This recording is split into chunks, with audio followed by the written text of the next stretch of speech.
Save the trees, Pakistan first tree rescue service. अस्सलाम वालेकुम everyone, मैं हूं अली मुहीउद्दीन और इस वक्त हम DHA 5 में मौजूद हैं। और आज का व्लॉग बड़ा ही स्पेशल व्लॉग है क्योंकि आज ख्वाजा मज़हर इकबाल भाई, उनकी दावत पे हम लोग DHA 5 में आए हुए हैं। और वो बेसिकली दरख्तों को बचाने का उनका मिशन है, नेचर को बचाने का उनका मिशन है। और इसी मिशन के तहत वो आज 5 बरगद के दरख्तों को AFIC से यहाँ पे DHA 5 में शिफ्ट कर रहे हैं। तो आज उन्होंने यूट्यूबर्स वगैरह को दावत दी हुई थी। मैं कोई इतना बड़ा यूट्यूबर नहीं हूँ, ना मेरी इतनी व्यूअरशिप है, लेकिन मैंने सोचा कि अच्छा कॉज है तो एटलीस्ट मेरे तवस्सुत से अगर 50 लोगों को भी ये मैसेज उनका पहुंच जाता है और 50 लोग भी इस सारे अच्छे काम को देखते हैं, तो यूँ समझ लें कि मकसद पूरा हो गया आने का। तो आज हम उस लोकेशन पे चलते हैं जहाँ पे बेसिकली दरख्तों को बचाया जा रहा है। 5 बरगद के पुराने बड़े दरख्तों को बचाया जा रहा है और उनको नई ज़िंदगी दी जा रही है।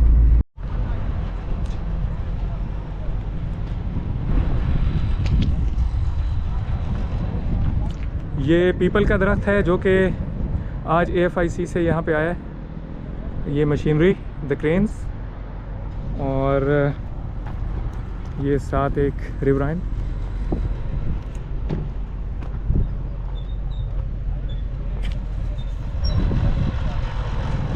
दोस्तों आप देखिए कि कितना बड़ा ये बरगद का ट्री है जो कि माशाल्लाह बचाया गया है जिसको, और इंस्टेड ऑफ के वो ज़ाया हो जाता तो उसको शिफ्ट किया गया यहाँ पे सेव द ट्रीज़ की टीम की तरफ से। मज़हर इकबाल भाई की टीम यहाँ पे मौजूद है और ये पिट है, पिट खोदा जा रहा है।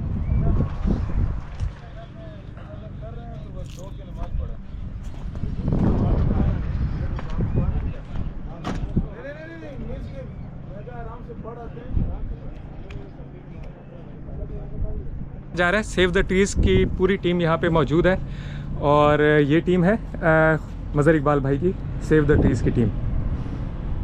अस्सलाम वालेकुम सर। वालेकुम सलाम जी।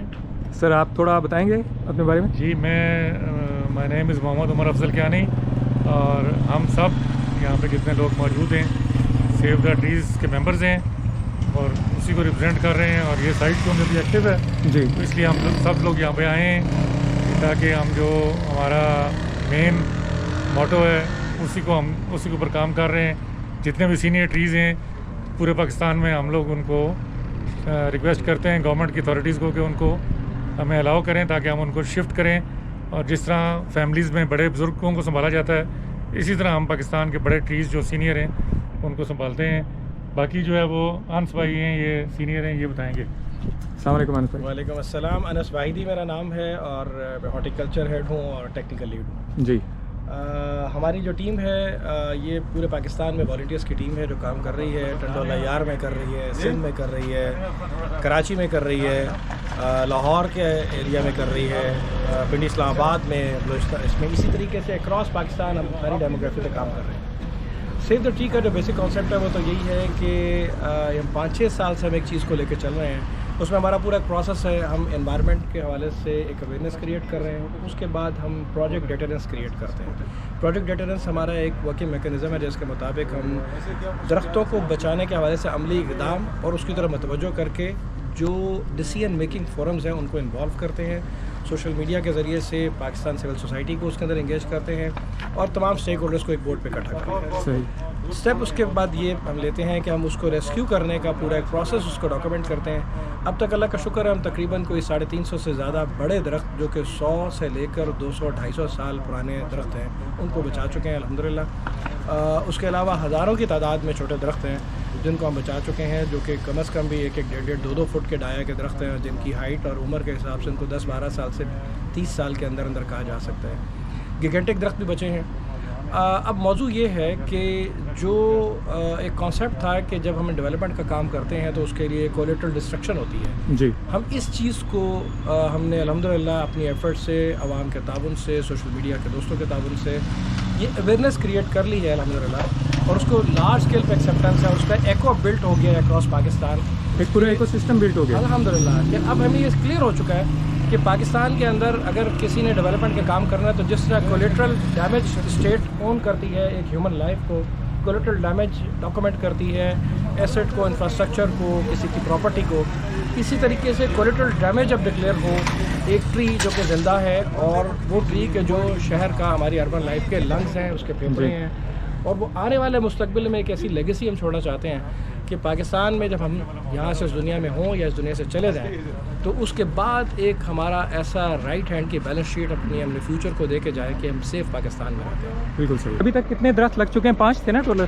जी इस वक्त 5 दरख्त थे, लेकिन वो कल के दिन की एक मज़ीद डेवलपमेंट ये हुई कि हमारे पास मज़ीद कुछ दरख्त डोनेट हो गए जी। तो इस वक्त हमारे पास यहाँ पर आज इन 4 बड़े दरख्तों के अलावा 6 और 2 8 7 दरख्त और आ रहे हैं। अच्छा, तो 7 दरख्त आ रहे हैं जिसके अंदर से 3 एलोस्टोनिया हैं और 4 इसके अंदर पाम्स हैं और उसके अलावा ये 3 बरगद हैं और 1 पीपल है। तो हमने कोशिश की है कि पाकिस्तान में जो एक्लिमेटाइज पौधे हैं उन सबको यहाँ शोकेस कर सकें। अच्छा अच्छा अच्छा, ठीक है।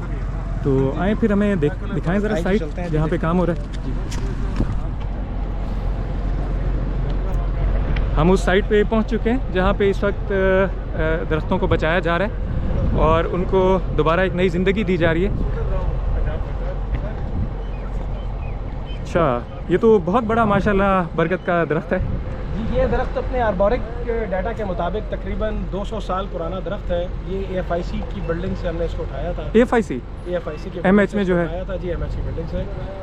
और इस दरख्त के ऊपर इसकी कनोपी तकरीबन इससे कोई 20 गुना बड़ी थी जी। जाहिर है कि हमारा जो प्लांट को रिहैब करने का प्रोसेस है उसके मुताबिक हम जितना रूट बॉक्स सिस्टम होता है जी, जब हम अपरूट कर लेते हैं किसी दरख्त को तो फिर उसका ये देखते हैं कि उसके ऊपर की कनोपी उसको मैच बैक कर सके तो उसको रिहैब करने के लिए उसके एनर्जी पॉकेट जो है उसको रिवाइव कर सके जी। तो इस इक्विलिब्रियम को कायम करने के लिए फिर हम उसका अपर सेक्शन को रिड्यूस करते हैं ताकि पौधे के अपने अंदर मौजूद मॉइस्चर और उसके अंदर जो उसकी गज़ाइयत है वो सेचुरेट ना हो जाए जी। तो अब हम इसका जो अगर आप गौर करेंगे इसको करीब से देखते हैं तो ये दरख्त हमारा तकरीबन इस वक्त जितना आपको इस वक्त सतह पे नज़र आ रहा है इससे तकरीबन 15 फुट नीचे इसकी पूरा गाची मौजूद है। अच्छा, इसके वो रूट्स वगैरह और सारा कुछ सिस्टम पूरा प्रोटेक्टेड और सेफ है जिसको प्रॉपर्ली ट्रीट किया गया है। इसके अंदर इसके फंगिसाइड की ट्रीट की गई है, टर्माइट की ट्रीटमेंट की गई है और फिर ग्रोइंग हार्मोन्स जो है रूटिंग हार्मोन्स वो इस पर लगाए गए हैं जी। नीचे सारा ऑर्गेनिक मैटर इसके अंदर डाला गया। ये पिट्स हमने जो तैयार की हैं आपको एम्प्टी पिट भी दिखाएंगे तो आप उसमें देखेंगे कि हमने उसके अंदर पहले ऑर्गेनिक मैटर डाला है, उसके मॉइस्चर और ह्यूमिडिटी को कंट्रोल किया है। उसके बाद ये पूरा स्ट्रक्चर इसके बाद इसको हमने उतारा है ज़मीन में, फिर उसके बाद बैक फिलिंग करते हैं और उसके बाद इसके एक पानी का एक दौर क्रिएट कर देते हैं। एक और चीज़ जो नेचुरली देखने की है क्योंकि ये बरगद की स्पीशी है, बैनियन ट्री है और बैनियन ट्री बुनियादी तौर पर एक रवायती एतबार से बन में लगा करता था। बन का तारुफ यह है कि बन के साथ पानी का झरना, एक छोटा सा उसके अंदर तालाब, तो उसके इर्द गिर्द हवा, एयर बेड, एयर कॉरिडोर। तो जिस जगह इस वक्त आप खड़े हैं ये जगह बड़ी आइडियल फिट है। हमारे दोस्तों को मुकामी तौर पे जिन्होंने हमें इस पर सपोर्ट किया और ये जगह आइडेंटिफाई करने में मदद दी। काशिफ साहब हमारे दोस्त हमारे साथ मौजूद है, ये हॉर्टिकल्चरिस्ट भी हैं और DHA के हमारे इस प्रोजेक्ट में समझिए कि अगर हमने ये पौधा लेकर आए हैं दरख्त तो उसको गोद लेने वाली जो टीम है ये वो टीम है काशिफ भाई हैं। अच्छा, तो यहाँ पर अब जरा सा इस जगह को हमने जो सिलेक्शन किया इसके बारे में काशिफ थोड़ा सा गाइड करेंगे। ये एरिया बेसिकली एक ग्रीन एरिया था हमारे पास जी DHA की तरफ से, तो ये हमें एरिया मिला। फिर अनस भाई और डिसाइड ये हुआ कि इस जगह पे इसको एक खूबसूरत एक शक्ल दी जाए और इसको आर्च की शेप में जो 4-5 बड़े पौधे हमारे पास जी इसको, और अनस भाई तो इसको चाहते हैं कि हम ट्री हाउस बनाना चाहें। जी, इसका ट्री हाउस बनाने का ख्वाब है ये हमारा, एक ख्वाब है और अल्लाह पाक खैर करेगा सर। इतनी जब हम एफर्ट कर रहे हैं तो इंशाल्लाह ताला उस तक भी पहुँचेंगे हम। ये जो पानी है ये कहाँ से आ रहा है? ये जी इसे कहते हैं जी रिवर लिंग है। ये रिवर लिंग, ये रिवर लिंग है जी। और ये इन दिनों इसमें पानी को थोड़ा कम है और आपने सुना होगा जी ददोचा डैम। जी, ददोचा डैम बिल्कुल जी। तो ये वही वो ही बन रहा है जी। अच्छा ददोचा डैम। अगर हम इसके स्पिल वेज देखें तो थोड़ा अगर हम पीछे जाएं अराउंड कुछ किलोमीटर ड्राइव पीछे जाएं तो वहाँ तक इसके स्पिल ड्राइव्स हैं, स्पिल वेज इसके वहाँ पे हैं और ये उसी के जो है ददोचा डैम इसी के ऊपर बन रहा है, रिवर लिंक के ऊपर जी। सुहेब साहब और काब साहब ये हमारी वो टीम के नौजवान हैं और खुशी की बात यह है कि जनरेशन Z जो है वो हमारे इस पूरे प्रोजेक्ट का हिस्सा है और ये वो असल में लेगेसी है, ये ट्रांसफ्यूजन ऑफ नॉलेज है, एक्सपोजर है जो हम आने वाले मुस्तक़बिल अपनी टीम को दे रहे हैं। तो थोड़ा सा सुहेब साहब से हम पता करते हैं कि रात कैसी गुजरी। अस्सलाम वालेकुम जी। प्रोजेक्ट्स में फील्ड्स में तो है चैलेंजेस ही चैलेंजेस होते हैं।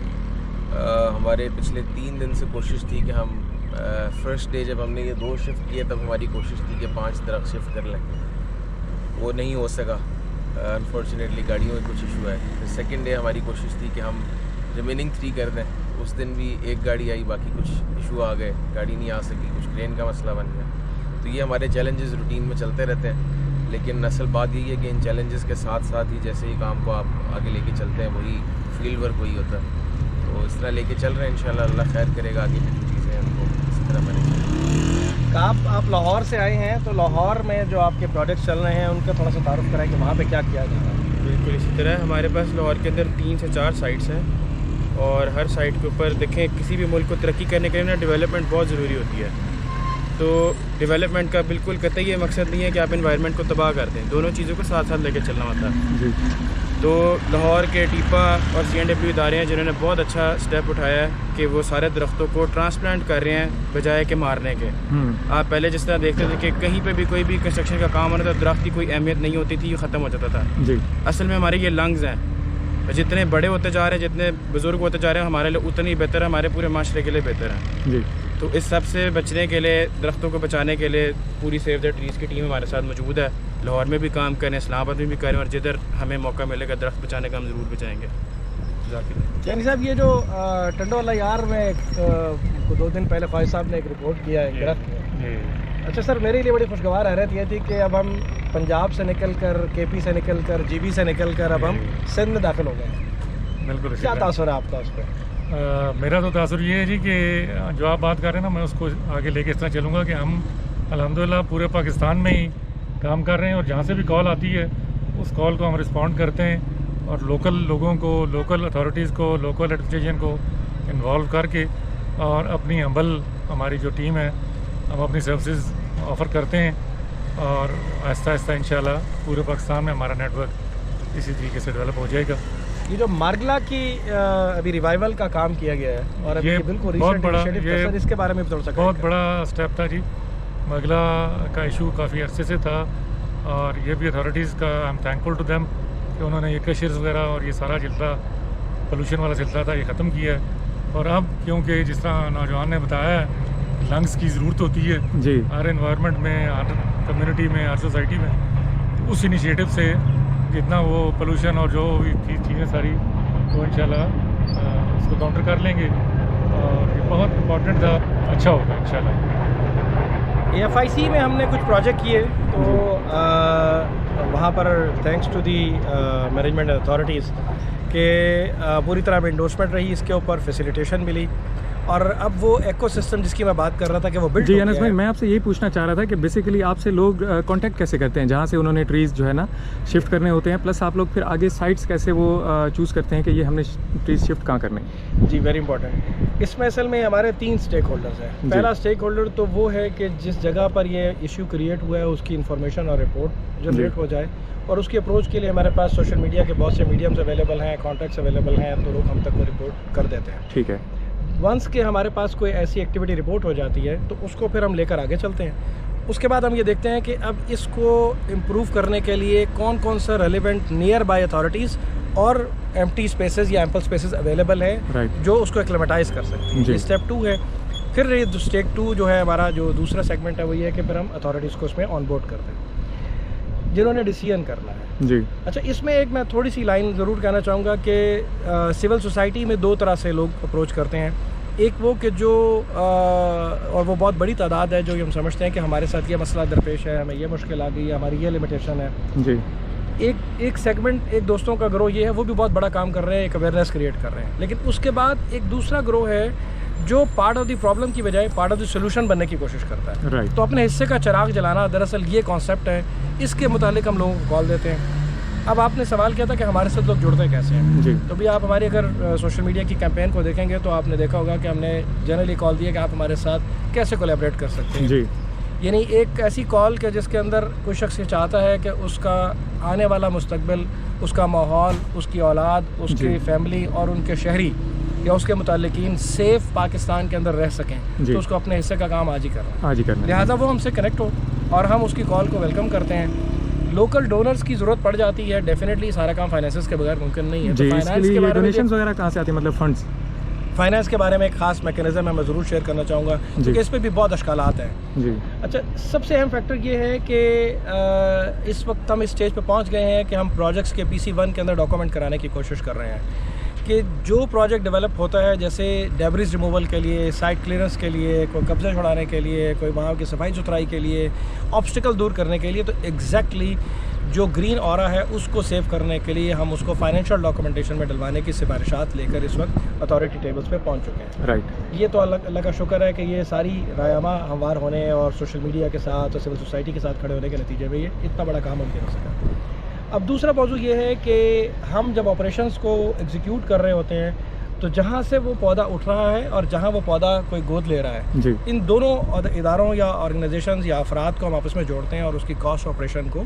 इंगेज करवाते हैं एक दूसरे के साथ। तीसरा स्टेप ये है कि अगर बिलफर्ज ऐसा कुछ भी नहीं होता तो फिर हमारे पास सेव द ट्री की ऑर्गेनिक रेवेन्यू स्ट्रीम जो है वो हमारे ऑर्गेनिक मटेरियल्स की सूरत के अंदर हम बहुत सी चीज़ें हम लेते हैं। हम कोई फ़ंड नहीं लेते हैं, किसी तरह की फ़ंड की कॉल नहीं देते हैं, हम फ़ंड जनरेटिंग ऑर्गेनाइजेशन नहीं है। राइट। तो हम ये कॉल देते हैं कि ये फ़लाँ दरख्त को अगर आप इन्वेस्ट करते हैं, इन्वेस्ट नेचर के साथ इन्वेस्ट करने की बात हो रही है, कारोबार में इन्वेस्ट करने के लिए, बहुत बड़ा कारोबार है जो दुनिया का नहीं आखिरत का कारोबार है, उसमें इन्वेस्ट करने की कॉल देते हैं और कहते हैं इस प्रोजेक्ट को बचाने के लिए, इस फंड के लिए आप अपने हिस्से का काम कीजिए।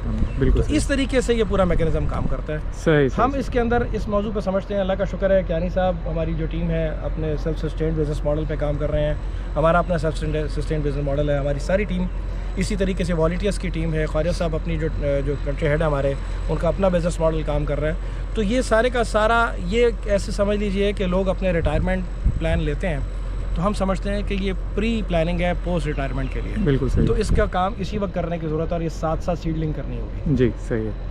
अच्छा अनस भाई, हमें ये बताएं कि ये क्योंकि बहुत बड़ा दरख्त जिस तरह है, ये पीपल का दरख्त भी बहुत बड़ा दरख्त है। जी जी। पुराने दरख्त हैं तो इनको तो मतलब वहाँ से जो है ना डिटैच करने के लिए भी काफ़ी बड़ी मशीनरी चाहिए होती होगी। तो कौन कौन सी इसमें मशीनरी वगैरह आप लोग यूज़ करते हैं और जी किस तरह मेक श्योर करते हैं कि ये जो है ना दरख्त सेफली मतलब यहाँ पे आ जाए?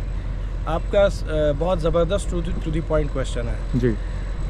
आंसर थोड़ा सा बिखरा हुआ है लेकिन कोशिश करूँगा समेटने की। सबसे पहला काम ये है कि हम आर्बोरिक स्टडी करते हैं। अच्छा। प्लांट की आर्बोरिक स्टडी करने का मतलब ये है कि ये किस स्पीशीज से ताल्लुक़ रखता है जी, इसकी कितनी एज है, ये किस मौसम के साथ मुताबिकत रखता है, एक्लेमेटाइज कैसे है, इसका इंटरनल कैपेसिटी और न्यूट्रिएंट्स इस वक्त कितने हैं, एक्सटर्नल इन्वायरमेंट इसको कितना कॉपरेट या नॉन कॉपरेट, काउंटर या पॉजिटिव इफेक्ट कर रही है जी। इसके साथ इसका critical root ball system CRZ कहते हैं हम इसको, क्रिटिकल रूट जोन, उसको एनालिसिस करते हैं। उसको एवेल्युएट करने के बाद फिर देखते हैं कि उसका बॉडी स्ट्रक्चर जो ह्यूमन चेस्ट बॉडी फ्रेम है, ये दरख्त की बॉडी लेवल जिससे हम यहाँ खड़े हैं जी, तो इसकी बुनियाद पर इसके डाया को निकालने की कोशिश करते हैं, डायमीटर को, डाया को। इससे हम ये सारी चीज़ें जब कैलकुलेट कर लेते हैं तो हमें अंदाज़ा हो जाता है कि इस दरख्त को हम इस तरीके से इतनी क्रॉपी रिड्यूस करेंगे, इस साइज़ में मूव करेंगे, ये स्ट्रक्चरल रूट्स हैं, ये स्ट्रक्चरल ब्रांचेस हैं, ये सब ब्रांचेस हैं। ये पूरी आइडेंटिफिकेशन जैसे होती जाती है वैसे वैसे हम ऑफ शूट्स और रनर्स को निकालते जाते हैं और मेन दरख्त को बचाते हैं। मेन दरख्त को बचाते हैं, राइट, सही सही। जब मेन दरख्त बच जाता है अब उसका नेक्स्ट स्टेप है, नेक्स्ट स्टेप ये है कि इसको ज़मीन में अपनी जड़ों को उसने एंगेज करना है। जैसे वो रूट बॉल डिज़ाइन करेगा तो उसकी डायरेक्ट निशानी है कि वो बैक बडिंग शुरू कर देगा। बिल्कुल सही, बिल्कुल। जैसे ही रूट बॉल एक्टिव होगा इसका मतलब है प्लांट का मेटाबॉलिक सिस्टम अपनी जगह काम करना शुरू हो गया, राइट। ये वो कॉन्सेप्ट है। इस कॉन्सेप्ट के ऊपर आपने मशीनरी की बात की। अब दूसरा सवाल जो आपने कहा था कि कैसे हैंडल करते हैं, तो हमारे पास मशीनरी है जो हम इसमें इस्तेमाल करते हैं। तो उस मशीनरी को हम देखते हुए हम ये कहते हैं कि मशीनरी जो है हमारी शवल्स हैं, इसके अंदर हमारी बहुत सी जो है, ये आप सामने क्रेन देख रहे हैं, ये क्रेन है जी। ये मुख्तलिफ कैपेसिटीज़ की क्रेन है। हम दरख्त की वजन के बुनियाद पर, वजन के बुनियाद पर फैसला करते हैं कि कितना वजन है, उसके मुताबिक फैसला करते हैं। ये 40 टन की क्रेन है, 50 टन की, 100 टन की क्रेन्स की हमारे पास पूरी एक नेटवर्क अवेलेबल है अक्रॉस पाकिस्तान, ज़ाहिर है जहाँ जहाँ डेवलपमेंट है। अब उसके साथ हमें एस्कीवेटर चाहिए होते हैं जो हम ज़मीन को क्लियर करते हैं। इसके बाद जो गाची है, ये बहुत इंपॉर्टेंट बात है जी। गाची जो हम बनाते हैं यानी स्लाइस करते हैं उसके डाउनवर्ड उसके केक को, तो वो हम मैनुअल काम करते हैं। अच्छा अच्छा। वो काम मैनुअल हम इसलिए करते हैं कि उसके अंदर बहुत क्रिटिकल रूट्स हैं, बारीक रूट्स हैं। वो अगर मशीनरी उसको एक्सपोज होगी, शेवल एक्सपोज होगा तो वो डेड आउट होने के चांसेस हैं। उसको बचाने के लिए ज़रूरी है कि हम उसकी मैनुअल इस सारी मूवमेंट करें। अच्छा, वो मैनुअल करते हैं जी। उसके बहुत से क्लिप्स हैं, वो आपके साथ हमारी सोशल मीडिया टीम आपके साथ शेयर करेगी जी, कि जिसमें आप ये देखेंगे कि हम किस तरीके से मैनुअली उसको जो है ना फिर जब हम एक रूट एक्सपोज हो जाती है उसको फ्यूज़ करते हैं। ठीक है। सर्टन लेवल पर जितना हमने उसका केक स्लाइस रख रहे हैं, जो कि 3 चीज़ें हैं उसमें। एक तो ये कि दरख्त को सपोर्ट कर रही हो, एनर्जी पैकेट पूरा रख रही हो। दूसरा ये कि अपने स्ट्रक्चर को बेस वज़न देने के लिए बराबर एलेबोरेट करके जी इक्विलिब्रियम कायम करें। और तीसरा कि वो ट्रांसपोर्ट वर्दी हो, इसलिए कि हमने उसको किसी एक दूसरे का मुंतकिल करना है जी। तो जो ट्रांसपोर्टेशन करने का काम है वो हमारा उसका नेक्स्ट स्टेप होता है। तो उसको मद्देनज़र रख के कि कितना वॉल्यूम का, ना वो ओवर वेट हो, ना ओवर गेज हो, ना ओवर साइज़ हो। जी। ज़ाहिर एक 40 फीट का बेड है, 45 फीट का मूवेबल बेड है। ज़्यादा से ज़्यादा बड़े बेड हमारे पास यही अवेलेबल है इस वक्त, सेमी लो बेड और लो बेड्स, तो उन्हीं पर हम ज़्यादातर अपनी मूवमेंट करते हैं। राइट, ठीक है।